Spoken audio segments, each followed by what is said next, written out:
Hello, back for more of Holes. Going to read chapters 18 and 19 today. They're both pretty short. So turn your book to page 80 and let's find out if they find anything in the holes today. The next morning, Mr. Sir marched the boys to another section of the lake, and each boy dug his own hole 5 feet deep and 5 feet wide. Stanley was glad to be away from the big hole. At least now he knew just how much he had to dig for the day, and it was a relief not to have other shovels swinging past his face or the warden hanging around. He dug his shovel into the dirt, then slowly turned to dump it into a pile.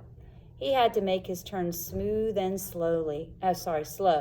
If he jerked too quickly, he felt a throbbing pain just above his neck where Zigzag's shovel had hit him.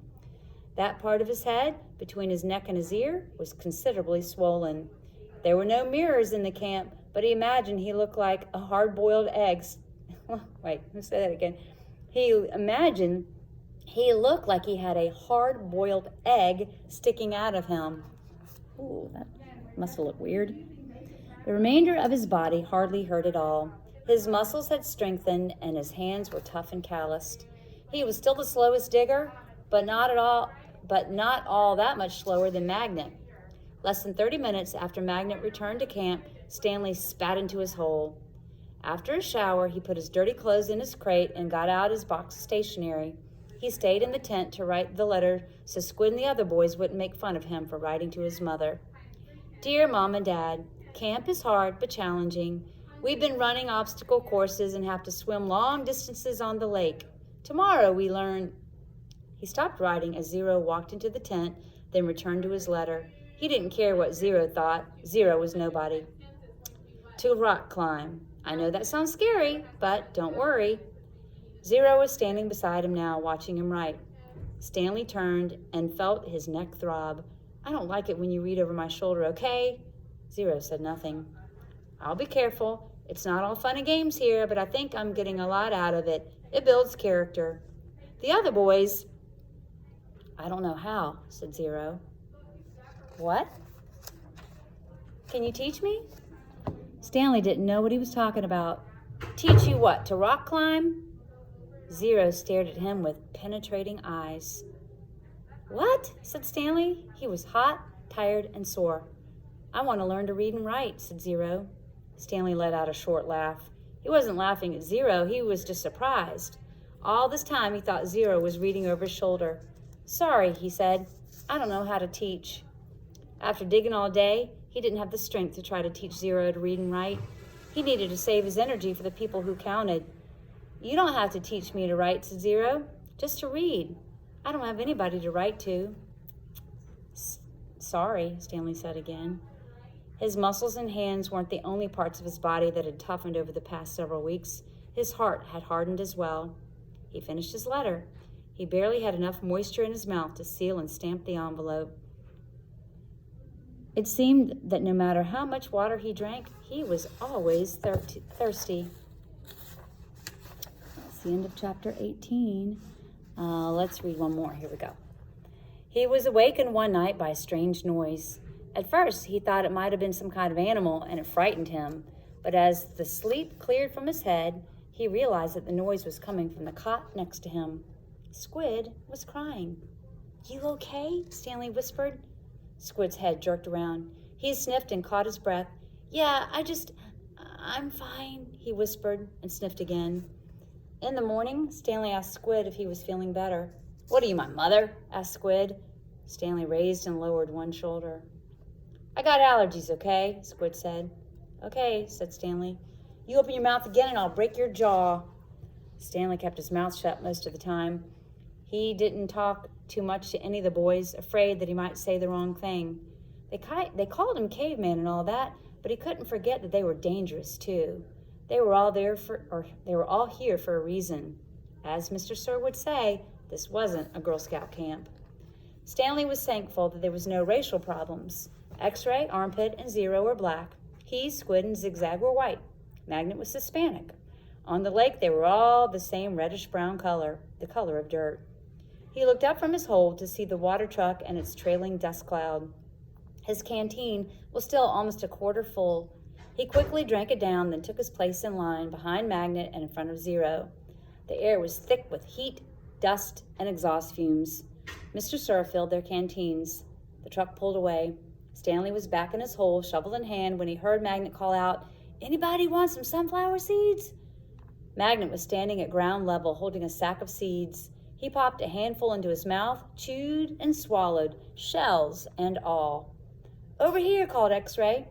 The sack looked to be almost half full. Magnet rolled up the top, then tossed it to X-Ray. "How'd you get them without Mr. Sir seeing you?" asked Armpit. "I can't help it," Magnet said. He held both hands up, wiggled his fingers, and laughed. "My fingers are like little magnets." The sack went from X-Ray to Armpit to Squid. "It's sure good to eat something that doesn't come from a can," said Armpit. Squid tossed the sack to Zigzag. Stanley knew it would come to him next. He didn't even want it. From the moment Magnet shouted, "Anybody want some sunflower seeds?" he knew there would be trouble. Mr. Sir was sure to come back, and anyway, the salted shells would only make him thirsty. "Coming your way, Caveman," said Zigzag. "Air mail and special delivery." It's unclear whether the seeds spilled before they got to Stanley or after he dropped the bag. It seemed to him that Zigzag hadn't rolled up the top before throwing it, and that was the reason he didn't catch it. But it all happened very fast. One moment, the sack was flying through the air, and the next thing Stanley knew, the sack was in his hole and the seeds were spilled across the dirt. "Oh, man," said Magnet. "Sorry," Stanley said as he tried to sweep the seeds back into the sack. "I don't want to eat dirt," said X-Ray. Stanley didn't know what to do. "The truck's coming," shouted Zigzag. Stanley looked up at the approaching dust cloud, then back down at the spilled seeds. He was in the wrong place at the wrong time. What else is new? He dug a shovel into his hole and tried to turn over the dirt and bury the seeds. What he should have done, he realized later, was knock one of his dirt piles back into his hole. But the idea of putting dirt into his hole was unthinkable. "Hello, Mr. Sir," said X-Ray. "Back so soon?" "It seems like you were just here," said Armpit. "Time flies when you're having fun," said Magnet. Stanley continued to turn dirt over in his hole. "You Girl Scouts having a good time?" asked Mr. Sir. He moved from one hole to another. He kicked a dirt pile by Magnet's hole, then he moved towards Stanley. Stanley could see 2 seeds at the bottom of his hole. As he tried to cover them up, he unearthed a corner of the sack. "Well, what do you know, Caveman?" said Mr. Sir, standing over him. "It looks like you found something." Stanley didn't know what to do. "Dig it out," Mr. Sir said. "We'll take it to the warden. Maybe she'll give you the rest of the day off." "It's not anything," Stanley muttered. "Let me be the judge of that," said Mr. Sir. Stanley reached down and pulled up the empty burlap sack. He tried to hand it to Mr. Sir, but he wouldn't take it. "So, tell me, Caveman," said Mr. Sir, "how did my sack of sunflower seeds get in your hole?" "I stole it from your truck." "You did?" "Yes, sir." "What happened to all the sunflower seeds?" "I ate them." "By yourself?" "Yes, Mr. Sir."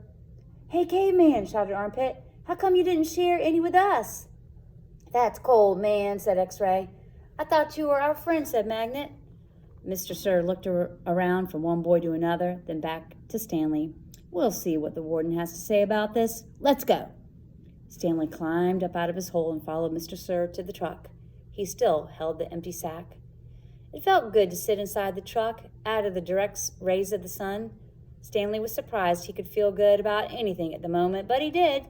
It felt good to sit down on a comfortable seat for a change, and as the truck bounced along the dirt, he was able to appreciate the air blowing through the open window onto his hot and sweaty face. Man, that's the end of that chapter. Now, if that was you, would you have taken the blame for that? I'd have to think about it for a minute. I guess there's pros and cons, but actually I always think the truth would have been the right thing to do. But I guess then the other boys would have gotten mad at him. So we'll see what happens next time. See ya.